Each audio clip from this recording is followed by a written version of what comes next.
Всем привет, с вами Федор. И у меня, как всегда, перемены какие-то. В общем, мои 7 выгрузок отменились. И в субботу, когда я загрузился, мне позвонил менеджер и сообщил, что в воскресенье нужно будет перецепиться, короче. То есть я свой груз этот отдал другому человеку, взял другой прицеп и обратно с границы Норвегии поехал в Швецию, в Гетеборг. Выгрузка была фиксирована на 10 вечера, я приехал в 10 вечера. И у меня оказалась проблема с документами какими-то. То есть не с какими-то, с таможенными. Стояли не того цвета печати. Я об этом раньше не знал, но теперь буду знать. Ну, это вообще ни разу не моя ошибка, то есть не проблема. И пока они решали, связывались с таможней. В итоге выгрузили меня только среди ночи. И сейчас я доставил свою 9-ку, сегодня уже у нас понедельник. И поедем и грузиться. Пока не буду говорить, куда мы что едем, потому что все меняется каждый день. Поэтому по плану поедем. Сейчас одна будет загрузка, потом вторая. И потом, если мы выдвинемся по моему маршруту, уже я скажу, куда мы что и едем. Вот, поэтому берите кофеек или чаек и поехали. Так, приехал я на первую фирму на загрузку. Logic Consulting у меня. Видно, да? Вес 105 тонн. 105 тысяч килограмм. Ну, конечно же, это ошибка. Ну, посмотрим, будет это 10 тонн или все-таки 1 тонна. 10, я так понимаю, будет палет. Ну, сейчас пойду в офис, узнаю.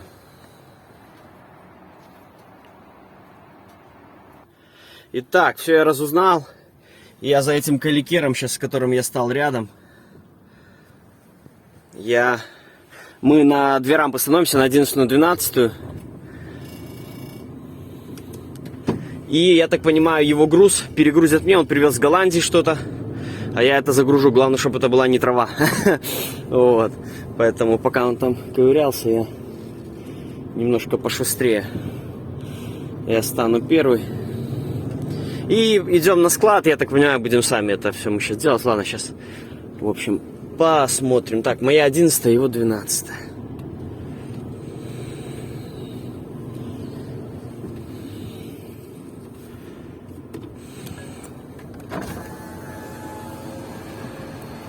Погода ужасная, ни хрена не видно, как всегда, все зеркала грязные.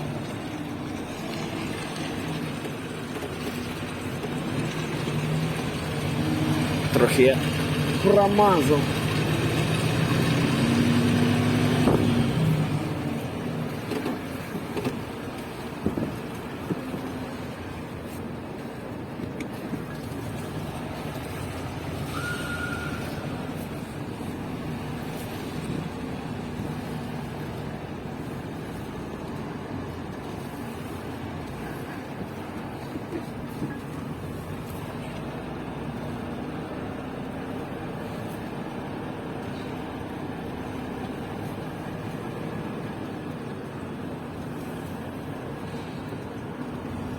Все, пойду открывать ворота.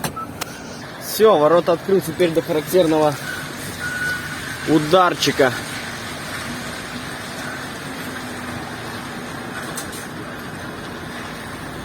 Главное, рампу не сломать. Такие они, которые бывают со всей скорости, как захерачат в нее. Тихо. Бух. Есть контакт.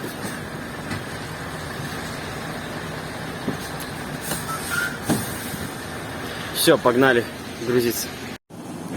Вот мой груз. 10 мешков. Значит, выйдет у меня 10 тонн. И электрический погрузчик. Буду грузить сам. Вот я загрузил. Значит, 10 мешков. Каждый по тонне, 10 тонн. Надеюсь, не будет гололеда и снега. Не сильно мне это не нравится. Сейчас я Елу загружу. Там тоже будет около 10 палет. И получится у меня... Хотя, может быть, в принципе, хорошо получится. Спереди 10 тонн тяжелая, а зад легкий. Да, в принципе, нормально, я думаю. Все, накину ремешок, по остальное посмотрю, как буду себя вести эти мешки. Они вроде крепкие. Но если что, на скаре закину еще дальше ремни, поперевязываю и смело тогда поеду. Все, двигаемся на скару, на Юлу грузиться. Ну, а мы подъезжаем к скаре. Вот с этого ракурса склад огромной Юлы. И, как видите, Здесь у нас по-прежнему как не было, так и нет никакого снега. Температура 6 градусов у нас. 6 градусов. Ну и что, планы пока что мне не меняют, поэтому сейчас я буду загружаться на Транхейм. И как всегда, по традиции, маршрут будет в описании, кому интересно. Смотрите, откуда я куда еду. Так будет более понятно. Вот, ну а мы же поедем по Норвегии по 3-й дороге через небольшой перевал. Посмотрим, как там погода. Но это все уже будет завтра. Вот. Поэтому сейчас я загружусь, доеду где-то до границы. Может, после границы еще проеду и буду становиться на парке. Да, кстати, не обращайте внимания, навигатор у меня стоит голосом на английском языке. И вообще и сам он на английском языке. Ну, тем самым, так сказать, подучиваю какие-то слова, сленги. Потому что не всегда бывает перевод в переводчике корректный, как его на самом деле произносят. Вот, ну что ж, на складе, я думаю, уже показывать мне больше нечего. Поэтому я загружусь и увидимся уже на рассвете. Поэтому не переключаемся.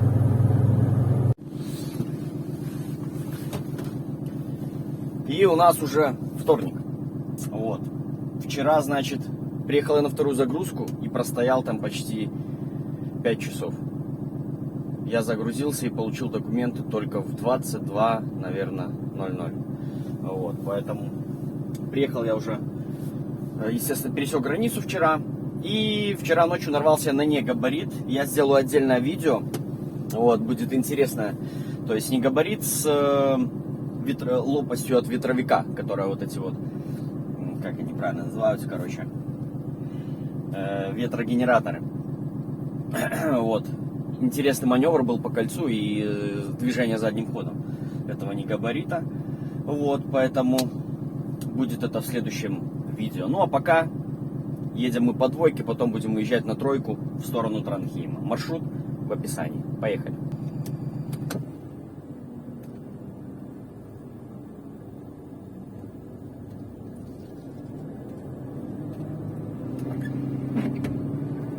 After 300 meters, turn right.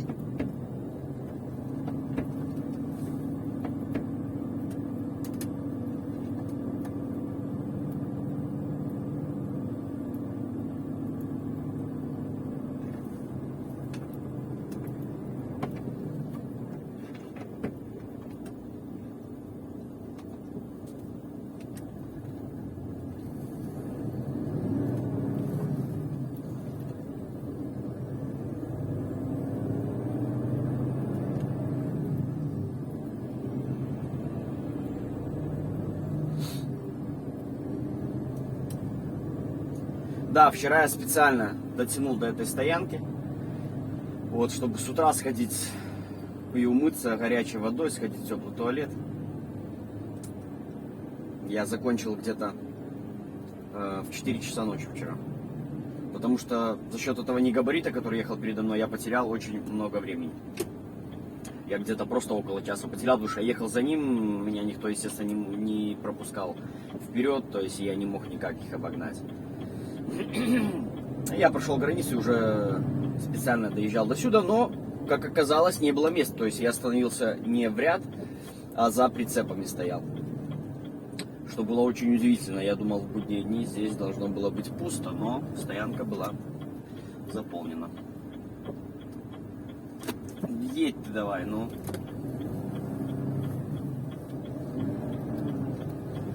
Подбуксовываем мы немножко на повороте. Так, на градуснике -5, без осадка. Что ж, посмотрим, что у нас будет чуть дальше. И непосредственно на самой тройке. Ну, тройка — это легкая дорога.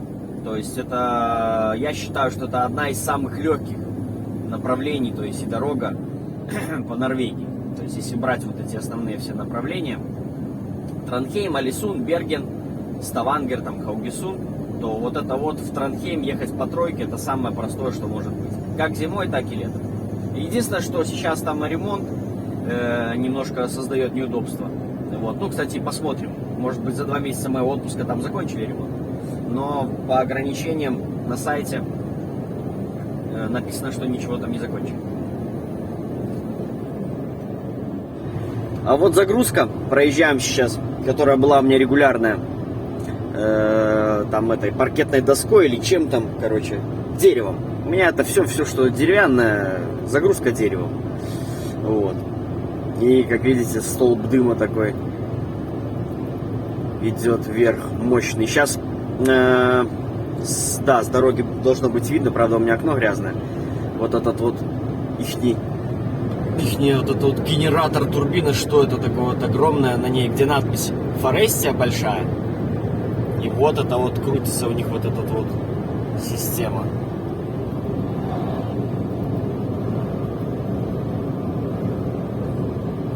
Вот с этого ракурса, короче, завод у нас получился. Ну а мы едем пока минус 9. Минус 9.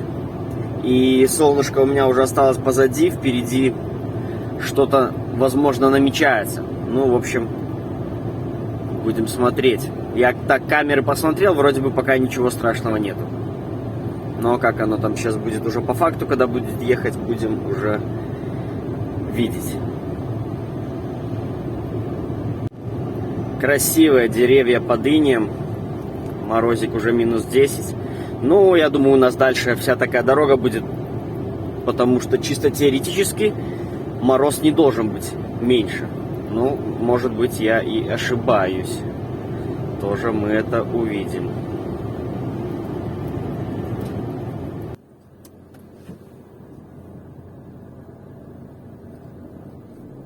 Белка побежала.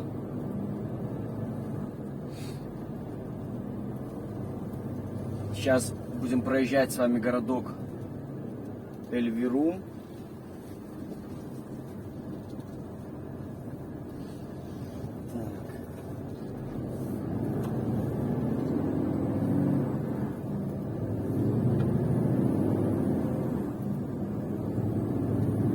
Поэтому я остановился, установил камеру. Посмотрим, как живут в городке Эльвирум. Да, с наступлением зимы Скандинавия становится, можно даже сказать, чересчур спокойной.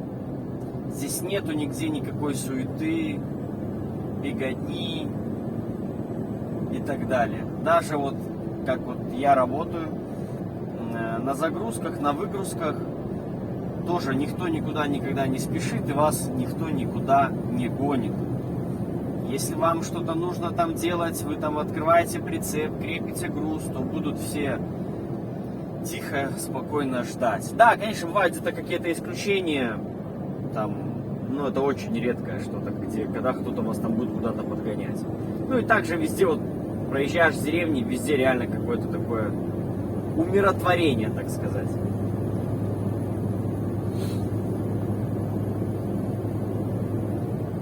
И чем севернее вы едете по Норвегии, по Швеции, тем вот эту вы более очевидно видите вот это спокойствие.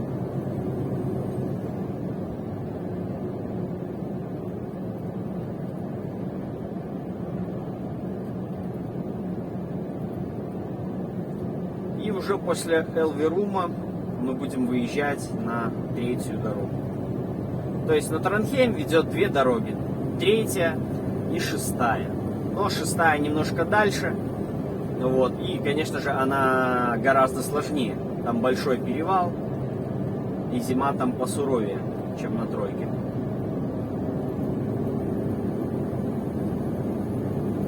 На 3-ке бывает летом, не летом точнее, после зимы, когда начинает вода сходить с гор, то бывают, и здесь, кстати, вот на этой 2-ке, кстати, здесь по левую сторону вдоль всего почти маршрута по 2-ке идет речка. И вот эта вот речка выходит из берегов и затапливает просто дорогу и ее закрывают. Такое бывает не каждый год, но я такое припоминаю. Также и на тройке бывают какие-то там затопления, наводнения.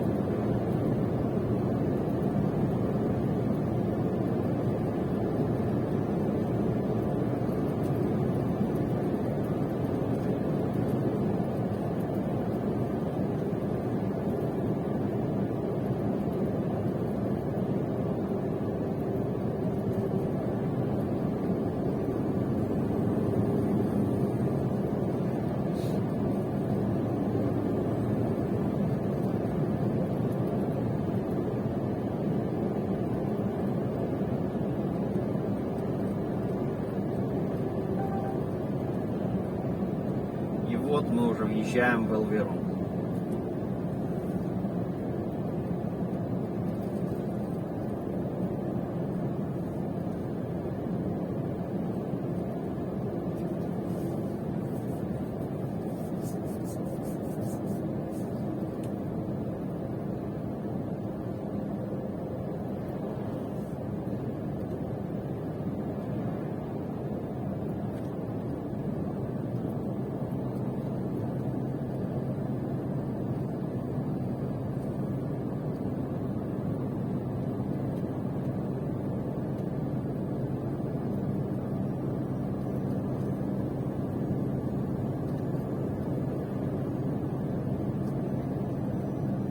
Хотел я, кстати, поэкспериментировать и услышать потом ваше мнение в комментариях. Что если у меня на фоне будет играть радио местное, я думаю, это будет самое вообще правильное. То есть, либо играет радио на фоне, если оно не будет мешать, либо не играет ничего. Что-то я так прикинул, что музыка, просмотрел в старое видео, что в большинстве случаев она была просто не в тему. Да и времени это очень много занимает, и плюс нужно платить за использование музыки. И мне просто интересно, вот в сегодняшнем видео пускай радио на фоне играет, и за какую-нибудь музыку я получу ограничение от YouTube или нет.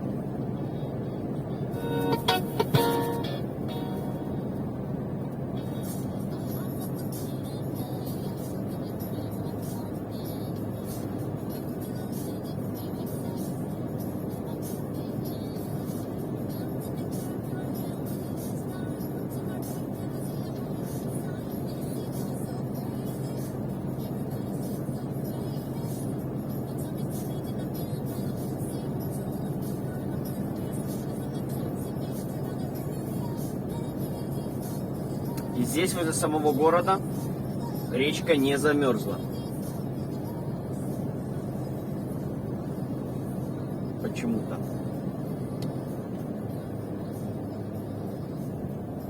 Take the right lane, then, after 600 meters, at the traffic circle, take the second exit.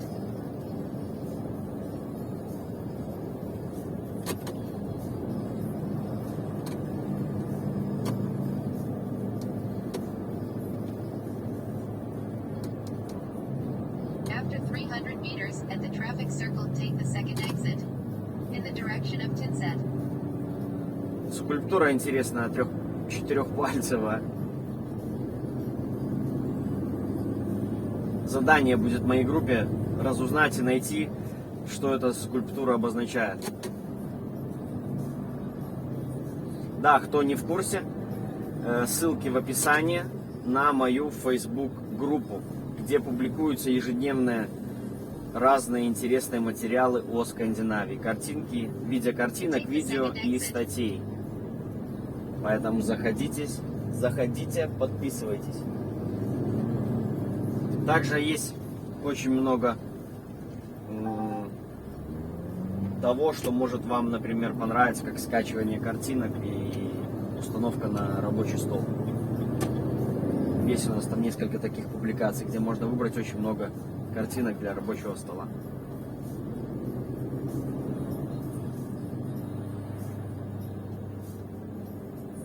Повторюсь, ссылка будет в описании и в первом закрепленном комментарии.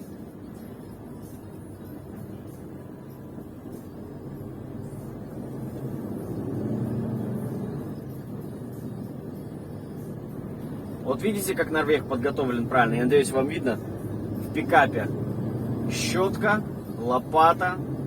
И у него там стоят пару мешков, я думаю, посыпуха какая-то.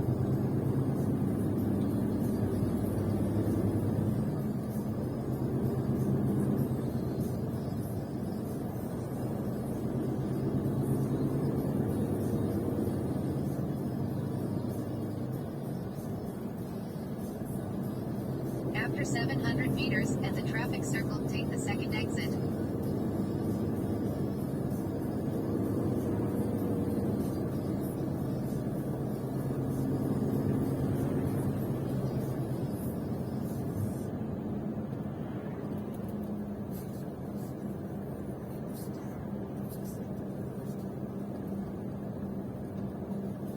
After 300 meters at the traffic circle, take the second exit. In the direction of Oslo.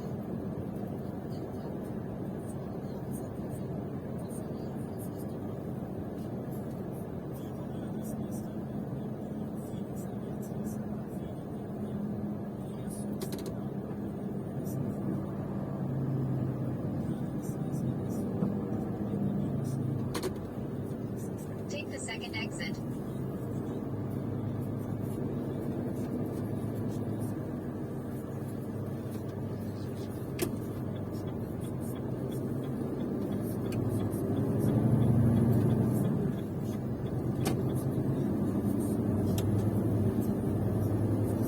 Take the right lane, then, after 600 meters at the traffic circle, take the second exit.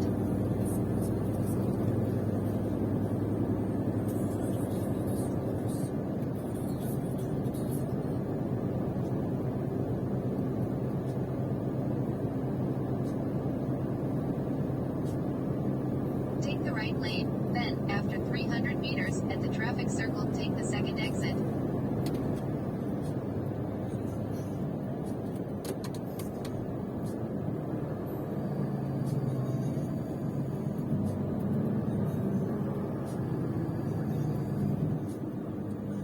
Take the second exit.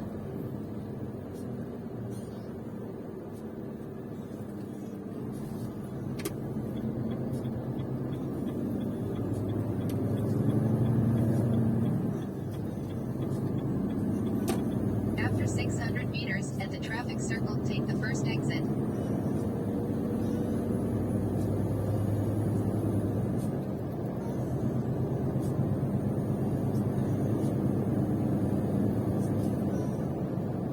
After 300 meters at the traffic circle, take the first exit.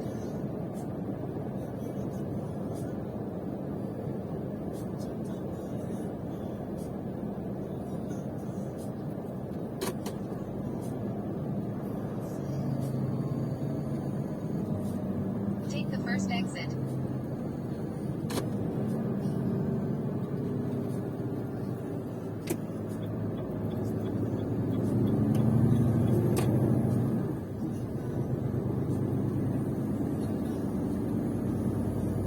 After 300 meters at the traffic circle, take the first exit. И вот наше последнее кольцо, и мы выходим на тройку.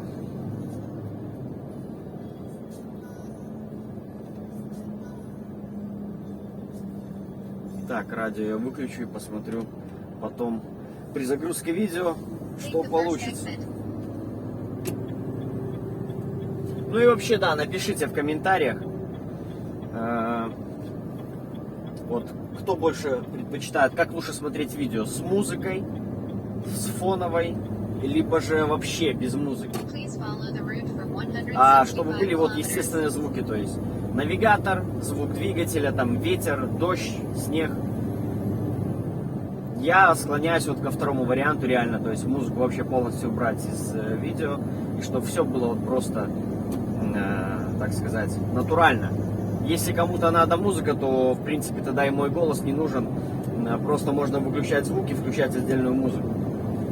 Ну, конечно же, я буду чередовать, будут нарезки музыкальные, будут и обычные, если я снимаю видео такого плана, вот, с моим голосом, то без музыки. И где-то какую-то, например, разгрузочную раз в месяц нарезку под музыку.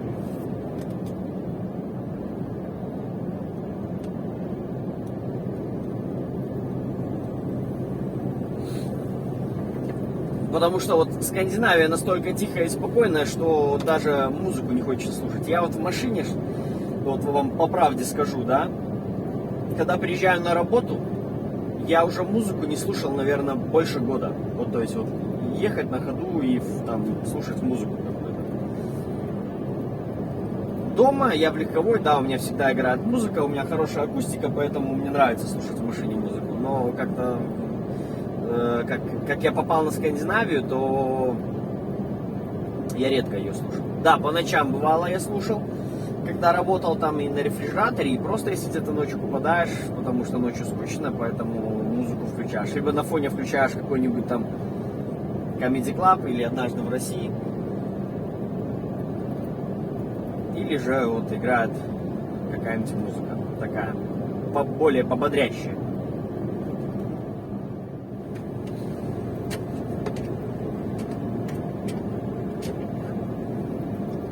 Ну вот, я и поднялся на перевал, но он здесь небольшой, там, по-моему, около 600-700 метров, самая высокая точка на тройке.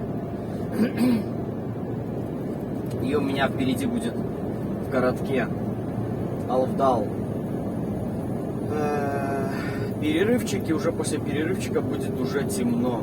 Поэтому мы сейчас с вами доедем до Алфдала. Покажу я 2 стоянки для грузовиков. Ну, то есть многие, кто доезжает, дотягивают до Алфдала, чтобы переночевать. В общем, всегда места есть, без всяких проблем. Также, так как у меня кружка циркулевская, там заправка циркуль, и я туда частенько заезжаю за кофейком. Ну а здесь у нас ремонтик.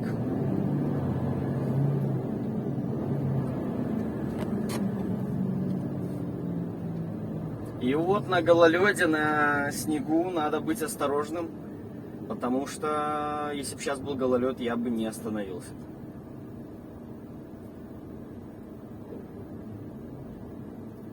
Сократили они объем ремонта на этом участке дороги. Как я и говорил раньше, что летом здесь было полностью все расковырено, очень долго, там на протяжении, может, ехал, было 10 километров, и там везде был ремонт. То сейчас, вот, я так понимаю, здесь только один вот этот участок остался. Движение в колонне здесь не просто светофор. Сейчас прошла встречная колонна, вот, доезжает бабка какая-то последняя. И теперь нас будут сопровождать.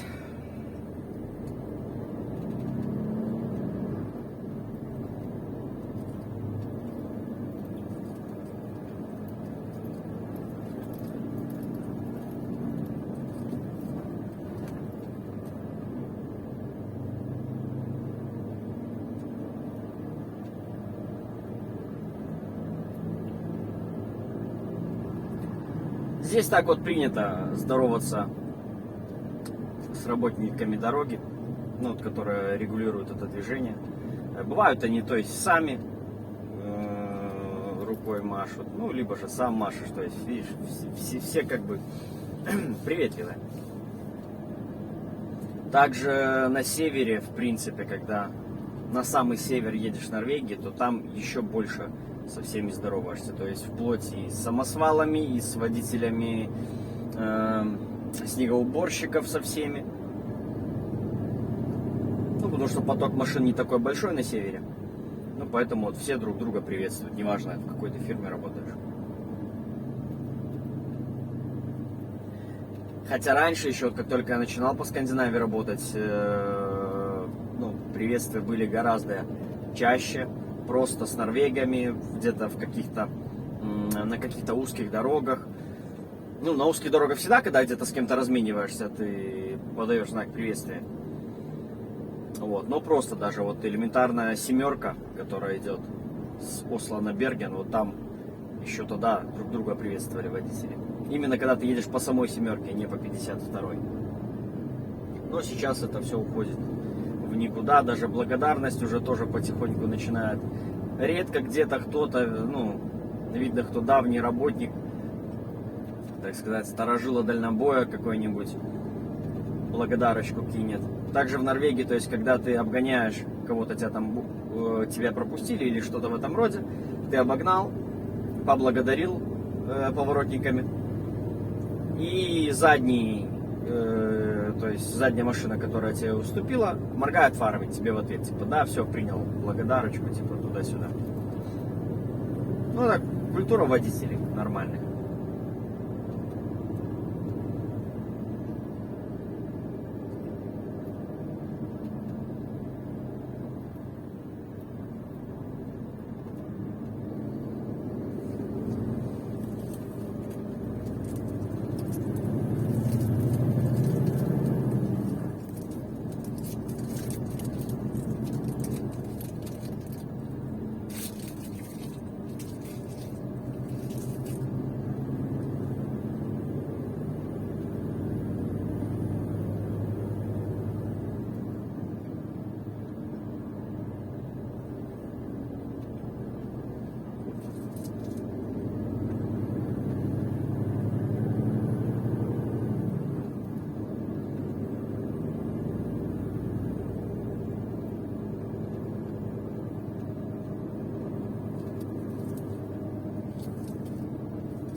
Съел конфету, пока мы тут плетемся.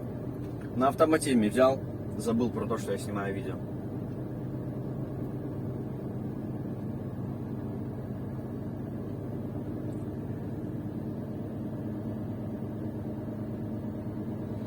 Ну, если движение в колонне, значит, что у нас-то что-то должно быть какое-то сейчас бездорожье или что тут?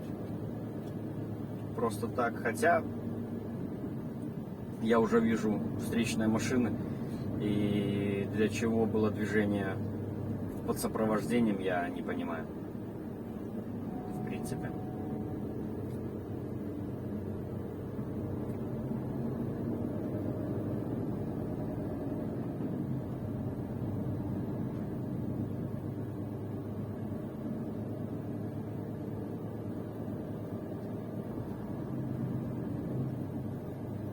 На самосвалах и на снегоуборщиках очень много работают русскоговорящих водителей. На севере очень много именно русских водителей на спецтехнике. Ну, я это как-то уже говорил в каком-то из видео.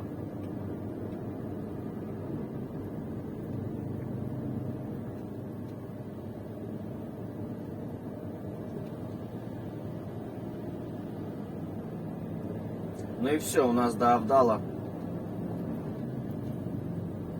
До Авдала у нас 3 километра.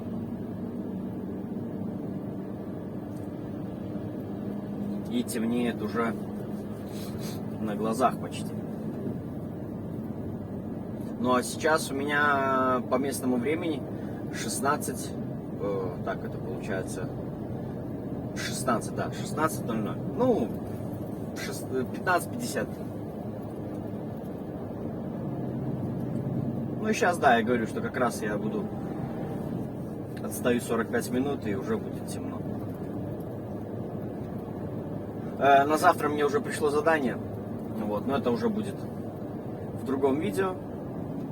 Разгружу я свой магазин. Я вторым номером буду выгружаться, то есть первый номер выгружается в 6 утра, мне же нужно к 7 туда приехать и выгрузить. У него целый прицеп груза на магазин на Юлу, у меня пол прицепа. Вот. Ну и первая загрузка, которая была у меня, 10 тонн, я завезу на вторую выгрузку и поеду за пустыми палетами, загружать пустые палеты на склад Рема. Это тоже сеть продуктовых магазинов. Я уже возил оттуда палеты. И вот с Тронхейма именно. И завтра опять я загружусь этими пустыми палетами. Там загрузка тоже самостоятельная. Тебе показывают, какие палеты. Снимают их с верхов, тебе ставят. И ты уже сам берешь и погружаешь в прицеп. Самое я не люблю грузить палеты, когда они все кривые. Да, такое бывает. Я даже однажды, вот, кстати, на этой сети Юла, которую возим мы, забираем пустые палеты. Мы с магазинов бываем, да, то есть. И мне как-то попалось, что палеты все были кривые. Вот, то есть стопка там, ты загружаешь по... сколько там этой стопки? По 18 палет, наверное, или сколько выходит в одной стопке. И вот эта стопка вся кривая, просто кривая. И ты, естественно, тебе всунуть нужно 3 стопки в один ряд. И они у тебя не влазят, они все кривые. И вот я один раз так, ну, чуть-чуть это было, по чуть-чуть, там, подровнял. А это один и тот же магазин, я не помню, какой конкретно. Ханифос, на Ханифосе, по-моему, это было. И вот я однажды тоже приезжаю туда, и там они просто все в ужасном состоянии. Вот, в итоге я... до этого, то есть, где-то чуть кривее тебе дают этот самый, кувалду, типа, мол, ну вот, подровняешь и поставишь. Вот, ну, и я, короче, кинул эту кувалду ему обратно и сказал, я грузить не буду, пока вы все не выровняете. Вот, и пошел, закрылся в машине, сел, ну, точнее, не закрылся, а сел в машину и ждал. Вот. И все, я сообщил своему диспетчеру эту ситуацию, я говорю, я не притронусь к ним, они все кривые, их все нужно равнять, я этого делать не буду. Вот, и все, спустя часа 2, наверное, ко мне возвращается. А работник склада, чтобы вы понимали, в туфельках и в брючках такой ходил, фраерок там. Вот, возвращается, говорит, все палеты ровные, можешь грузить. Да, я опять иду грузиться, и реально они все ровненькие, как струна.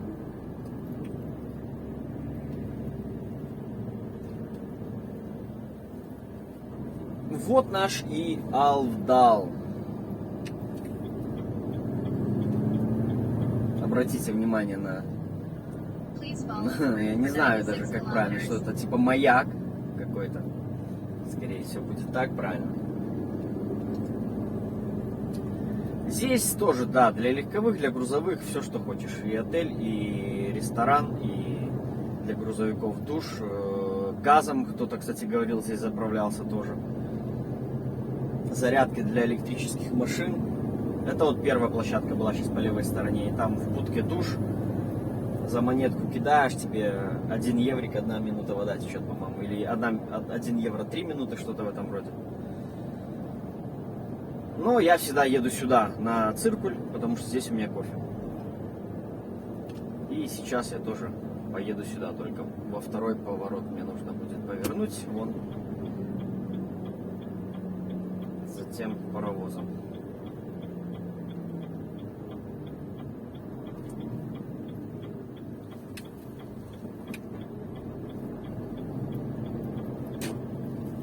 Ну и вот, 4 часа.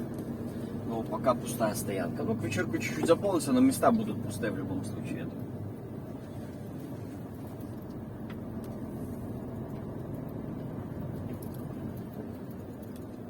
Мы станем возле этого прицепа отцепленного.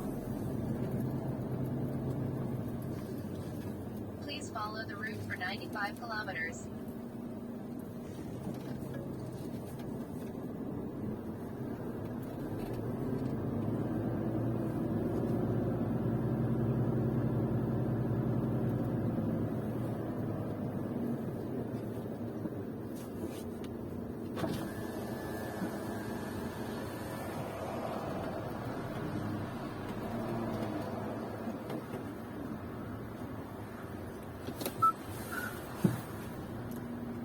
Вот и все. Поэтому подписывайтесь, ставьте лайки, пишите несколько комментариев для продвижения этого видео. Сейчас мне поддержка очень сильно нужна, потому что просмотров на канале мало, очень. И после того, как я включил монетизацию, у меня просто показы моих видео на ютубе вообще упали и пропали куда-то. Я не знаю, с чем это связано, или так это и нужно, в общем. Поэтому все, давайте. Следующее видео не пропускайте про негабарит. Я думаю, будет интересно. Вот, ну а потом уже продолжим мои будни. Всем пока.